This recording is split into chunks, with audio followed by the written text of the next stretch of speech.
Since the 9/11 attacks in the US, the Abu Qatada case has come to be at the heart of the battle between the UK security services and human rights lawyers and campaigners. Based on MI5 intelligence, the government says he poses a threat to this country's security. But human rights campaigners say the 6-year detention of Abu Qatada in Britain is unprecedented and contrary to a fair judicial process. Assalamu alaikum and welcome to Absent Justice with me, Muazzam Beg. For years, Abu Qatada has been described by politicians and the press as a very dangerous individual who has links to Al-Qaeda. But despite the allegation against Abu Qatada, he's never been charged in the UK with any criminal offence, terrorism or otherwise. Under a highly secretive judicial system based on intelligence as opposed to evidence, Abu Qatada has spent almost a decade either in prison or under house arrest and control orders.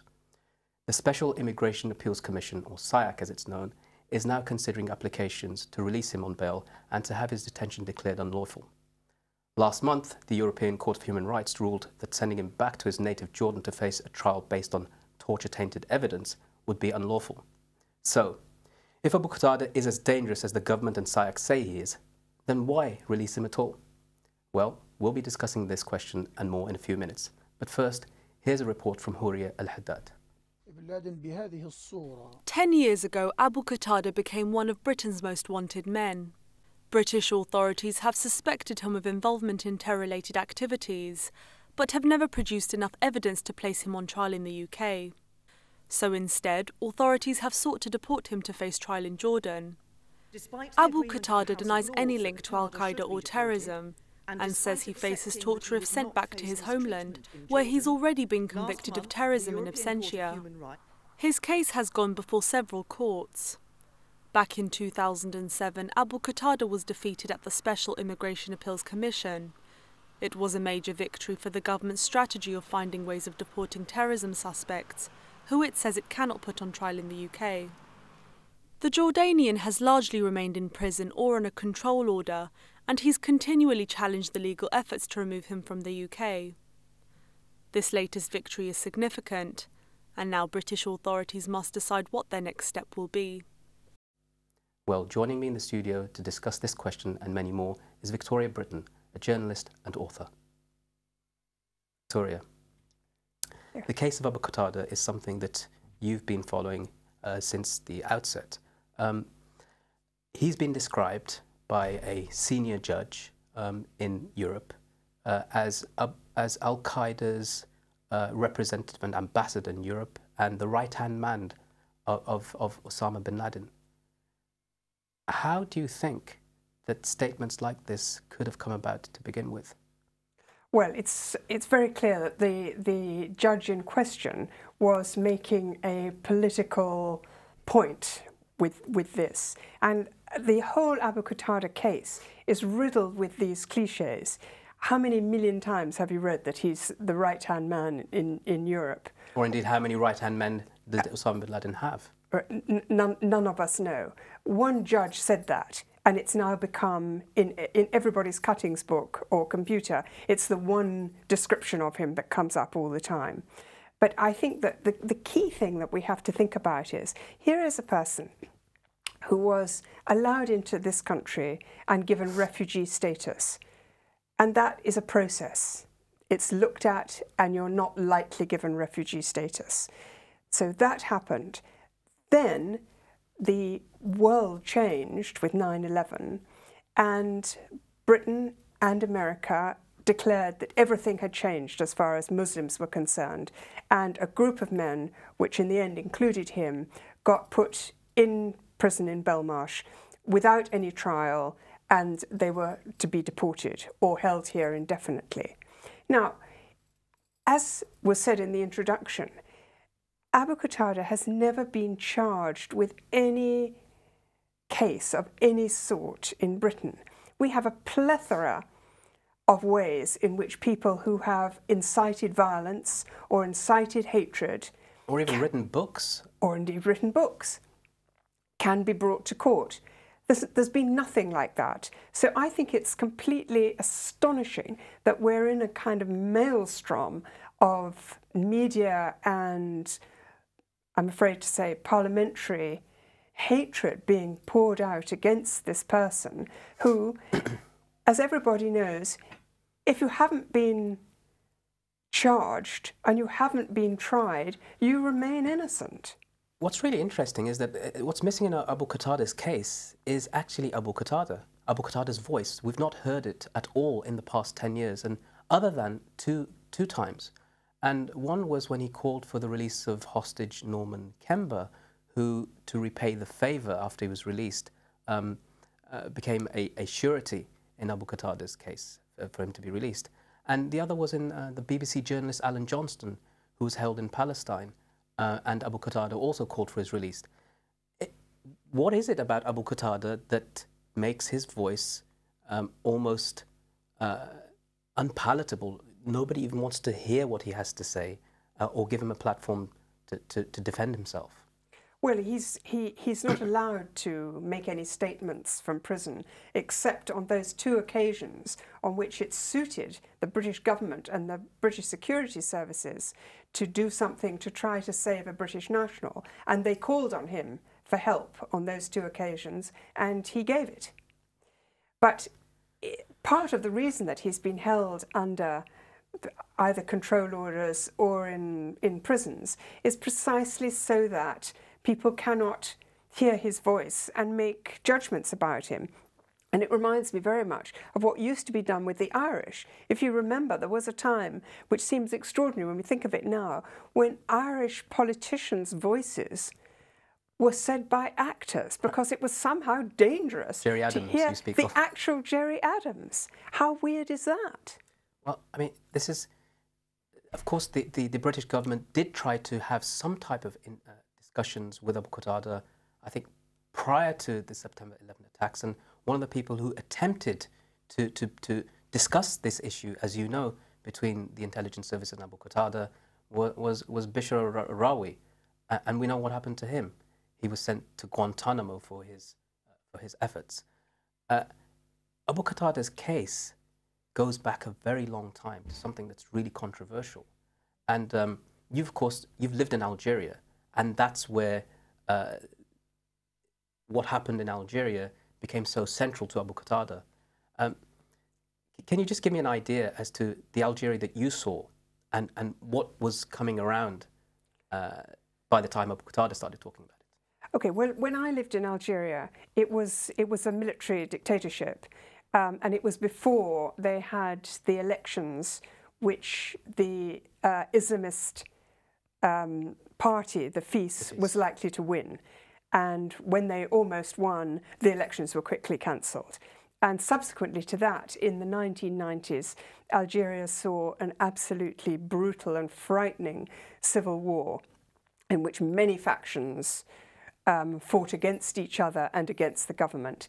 Now, in the centre of that is supposedly a fatwa in which Abu Qatada supported one of the most brutal of those factions, who specialised in atrocities in rural areas against country people, families, including women and children. The GIA you speak of. The GIA.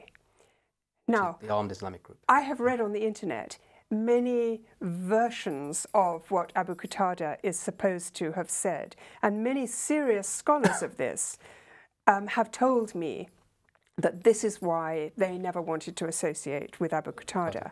But I don't read Arabic, so I have not read the original fatwa. Perhaps you have. I have read the fatwa, and he, of course, he quotes Ibn Taymiyyah, a 12th century, 13th century Islamic scholar, in relation to a situation where Muslim women and children, or the enemies are killing Muslim women and children. He responds by saying that it is okay to threaten, not to do the action, to threaten to reciprocate. And this has now, I believe, been touted as Abu Qatada's fatwa to blatantly kill women and children. But of course, it's known that when the GIA had gone too far completely, he issued a statement against them and distanced himself from them. But why hasn't that, do you think, why hasn't that come out? Well, I'm afraid I think Abu Qatada has become a kind of useful myth figure, if you like, for not just the security services, but also British governments and American governments who have needed, since 9/11, they have needed Muslim figures to symbolize how frightening the world is out there. And that kind of validates their cutting all these corners, the illegalities of Guantanamo and all the other things that the Americans have done and the British have been complicit in. And earlier on you mentioned Bishr al-Rawi. Now, when Bishr was in Guantanamo, one of the things that he was constantly asked about in his zillions of interrogations was Abu Qatada. What conversations did you have with Abu Qatada? Tell us about Abu Qatada. And he's not the only person who, this obsession of the Americans about Abu Qatada, and I think that that has played into a vision of him that has been created in this country by the media. And just to explain, I mean, this was two individuals from Britain, Jamil al-Banna, Bishr al-Rawi, who'd gone on a business trip to Gambia. They had been interrogated by the intelligence services before they'd gone there, and of course they were handed over then to the Americans and sent to Bagram, of course, which is where I first saw them. It's bizarre that Abu Qatada, after 10 years, I remember when I returned from Guantanamo, I didn't know what had taken place in the UK, but almost the day that I returned, there was a judgment by the House of Lords to say that the detention of certain individuals in the UK was going to be deemed to be unconstitutional. And one of those men whose detention was taking place was Abu Qatada. He was released after that, but then something else happened. Well, he was released on a control order. Then after 7/7, along with a lot of those other men, many of whom were Algerians, they were swooped up again. And again, they went through this process in which they were deemed to be, as it said, a threat to Britain. But none of them were ever interrogated. None of them, while people in Guantanamo were being interrogated about Abu Qatada, he was never being interrogated.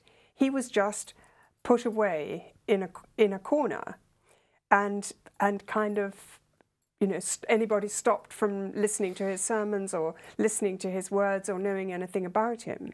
So there you go. You have Abu Qatada detained in the UK. We're told by everybody that's in power, including intelligence services and those who feed information to those that are in power, that he is an extremely dangerous individual. Well, then why isn't he questioned by the security services, and why isn't he questioned by the police? Well, I think my answer that it's been convenient for some people to have a kind of bogey figure, and there have been many of them in our society. It's one of the things we specialise in.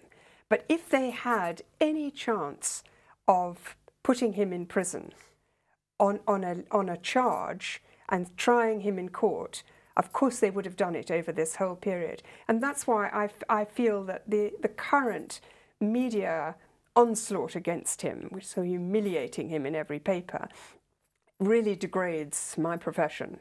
Because all you ever hear about him is shock horror. In the Hamburg flat of some of the 9/11 bombers, there were some of his sermons on CDs. So is that, what kind of a crime is that? It also says that they found some money in his house which had been labelled for the Mujahideen of Chechnya. Is that a crime, or was that a crime at the time? So there are all these sorts of things, and if they were crimes, surely the greatest crime that Abu Qatada would have committed would have been the one that purportedly supported the killing of women and children in Algeria. But has Algeria ever sought his extradition? No. Or even charged him with a crime? No, no. And so here's the great elephant in the room then, isn't it? Is that Abu Qatada is said to be this greatly dangerous man. And the worst thing that he's supposed to have done, nobody's even holding him to account for it. Well, nobody's held him account except in the media for any of the things that he has supposedly done. And I think it's shocking that even a paper like The Guardian, for instance, repeats these cliches about him. The right-hand man of bin Laden, the question of the tapes in Hamburg.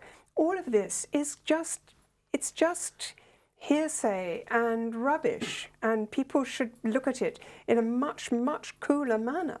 Interestingly, the man, Judge Balthazar Garzon, who said that Abu Qatada is the right-hand man of bin Laden, was today convicted for perverting the cause of justice. I mean, that's just as a sideline. But surely our country, the Americans and everybody else in the greater picture must realize that what began all of this, you said you were in Algeria and there was a democratic election that took place. The election was cancelled, an Islamic party was due to win. And then war broke out because there was no other way for people to express themselves and to assert themselves. What has now taken place 10 years later in the Arab Spring is precisely that. And the only reason why Algeria hasn't joined it is because it's had this terrible experience of butchery.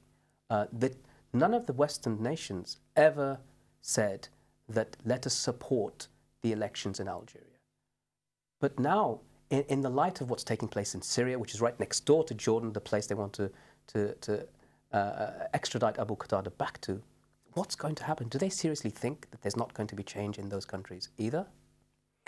Well, I mean, Western foreign policy has a long record of getting things wrong and being really behind the curve. I mean, if you think of the whole end of colonialism, the last people who saw colonialism ending was people in the capitals of France, Britain, Portugal. They fought against the end of colonialism. It's the same sort of thing now. You know, look at all the photographs you can see of Tony Blair staying in the villa of Mubarak or hugging Colonel Gaddafi on the tarmac. This was practically yesterday. And then all of a sudden, when those people are being overthrown by their old things, we in Britain quickly change sides. This is a really important point you made, because one of the things that we know that Britain did under Tony Blair was to sign or to attempt to sign memoranda of understanding with countries known to practice torture, that if individuals are returned to those countries, that they will not somehow torture them or arbitrarily detain them. We have attempted to do that with Jordan also. and knowing our track record, knowing what's happened in Libya, that we've got rendition victims who are now helping to run the country, but are also having cases against the British intelligence services, the government, are we seriously thinking now that these same memoranda of understanding are going to be worth the paper they're written on? Well, in the case of Libya, of course, the memorandum of understanding didn't stand up. And the Libyans who were here as exiles and were under control orders, suddenly they all got freed because everybody agreed the memorandum of understanding was, as you say, not worth the paper it was written on. But in the case of Jordan, although here a lot of lawyers think that the MOU is worthless, one of the things that happened in the European Court of Human Rights last month in the Abu Qatada case was that the court ruled that the Memorandum of Understanding was good enough. So the whole issue of why he didn't go back was nothing to do with the idea that he might be tortured. The ruling was very narrow. It was a question of that the evidence against him had been got by torture. Abu Qatada came to this country in 1993. He's a Palestinian. He's from Bethlehem. And surely that diaspora that he's a part of is part of his sort of legacy of where he's come from. You've been very involved in the Palestinian issues. What do you think in relation to the population that's in Jordan and the movement of people that's been taking place over the years? Will Abu Qatada, if he's sent back there, will he be able to fit back in? Will he be thrown into prison? Will things change there in light of the Arab Spring, or is it? Do we just not know at all? Into Palestine, you mean?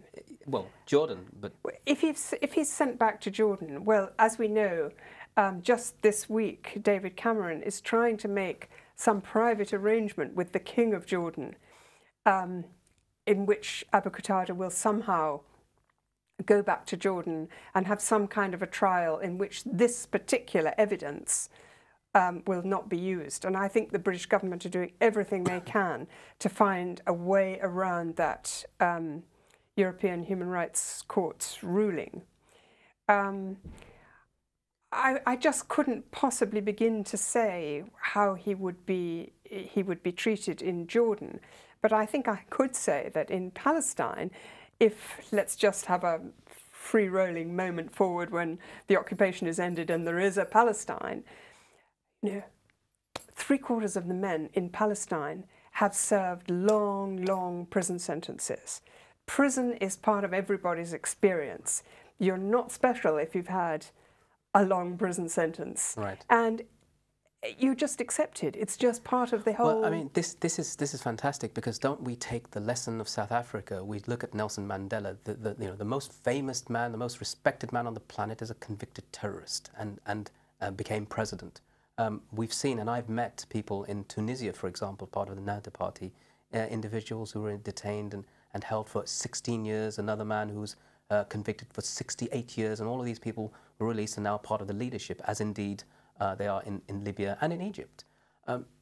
Surely somebody in power must be seeing the winds of change that are coming along. There's got to be somebody there who says, well, Abu Qatada isn't somebody we should be demonizing.